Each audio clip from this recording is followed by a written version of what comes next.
Villagers, thank you for your love and support. I appreciate you all. For decades, the world had a specific setup. If you were a small nation, specifically in Africa, you had to follow a set of international rules created mostly by Western powers. If you step out of line, there was a specific place you will be sent to face justice. The Hague in the Netherlands. This is where the International Criminal Court, or the ICC, sits. For a very long time, the threat of the ICC hung over many African leaders. But right now, we are witnessing a massive historic shift. The rules of the game are being completely torn apart. It marks a moment that many experts did not think will happen so fast. First, it was Niger. Now, Mali and Burkina Faso have officially broken their ties with the International Criminal Court, ICC. The leaders in Bamako, which is the capital of Mali, and Ouagadougou, the capital of Burkina Faso, are all in us, have officially told the United Nations that they are leaving.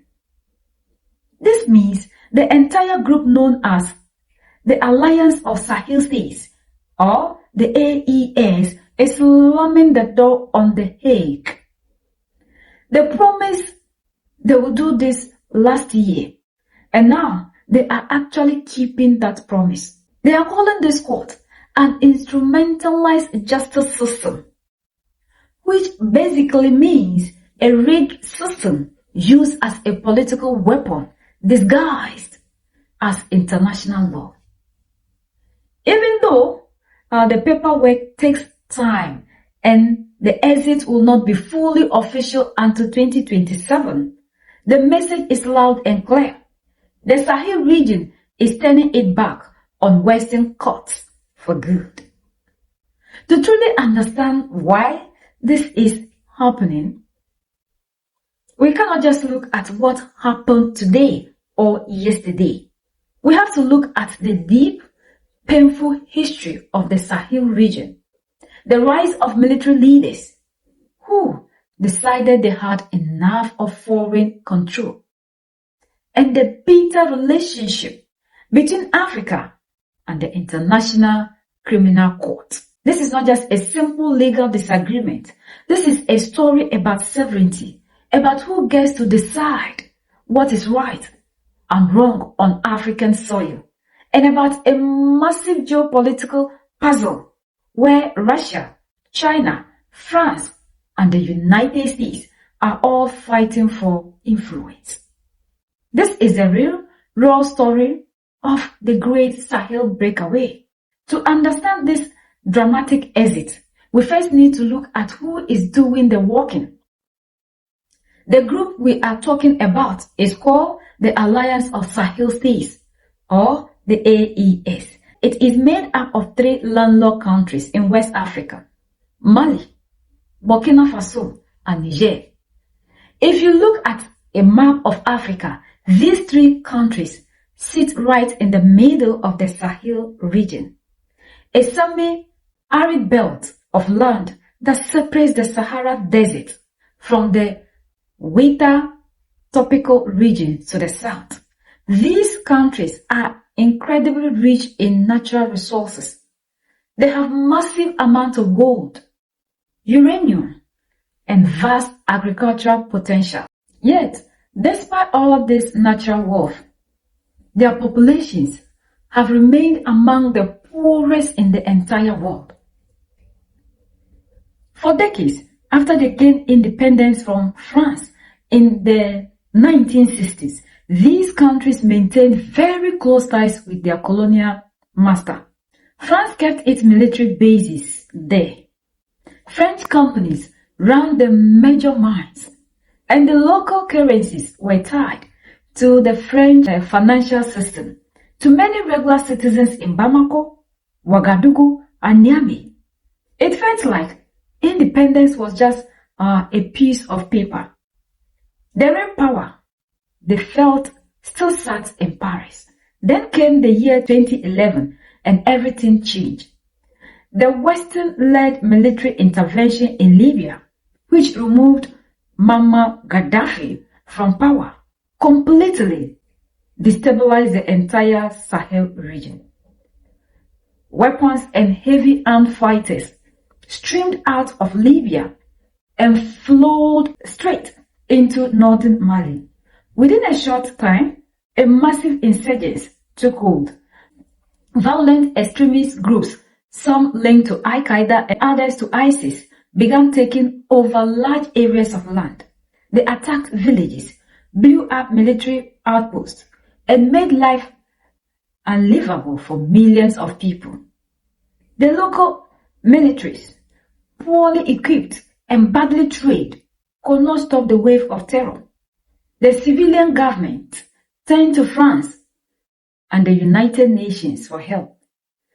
Thousands of French troops arrived under operations like Operation Sevra and later Operation Barkhane.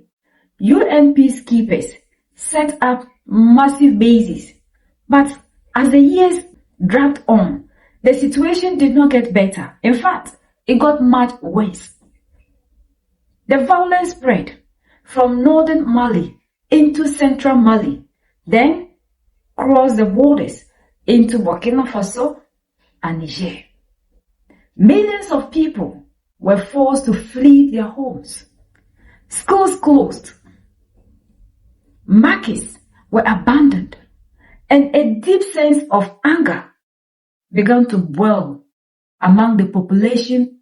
People started asking a simple question: how could some of the most powerful militaries in the world, with drones, satellites, and advanced fighter jets, spend 10 years in our countries while the TT activities only got stronger and expanded their territory? The anger turned against the civilian leaders, who were seen as puppets of France. More interestingly, pleasing foreign diplomats than protecting their own citizens. Then the anger created the perfect environment for a new wave of military leaders. Between 2020 and 2023, a series of military coups shook the region. In Mali, all in all, Assimi Goïta took power. In Burkina Faso, all in all, Captain Ibrahim Traoré became the world's youngest head of state. And in Niger, all in all, Abdurrahmane Chiani led a coup that removed the president instead of apologizing to the international community. These new military leaders did something different. They leaned into the popular anger. They blamed the West for the ongoing security crisis. They demanded that French troops leave their soil immediately. They kicked out French ambassadors, shut down Western media outlets, and told the United Nations peacekeepers to pack their bags and go home. So, when this ICC was formed, according to our all-in-alls, it is not an institution that is firm. And looking at all the things that are happening, they need to take these steps in order to protect themselves. Because when everything is done and they are not succeeding, the next thing they will use is the same thing. And we already heard from one of the people who works there claiming that ICC is meant for Africa and thugs like Putin. So they're taking the steps in order to protect themselves and forming a court on our soil that understands the African problem and to solve the African problem. We are the only ones that can set ourselves free. United we stand, divided we fall, and united we keep standing forever and ever. The greatest enemy of the African is mental slavery. So let's decolonize ourselves from mental slavery. Let's keep sharing to educate our brothers and sisters. Together we make Africa great for ourselves and the next generations that are going to come. So that's the latest around the world in Africa, West Africa, and in Mali and in Burkina Faso.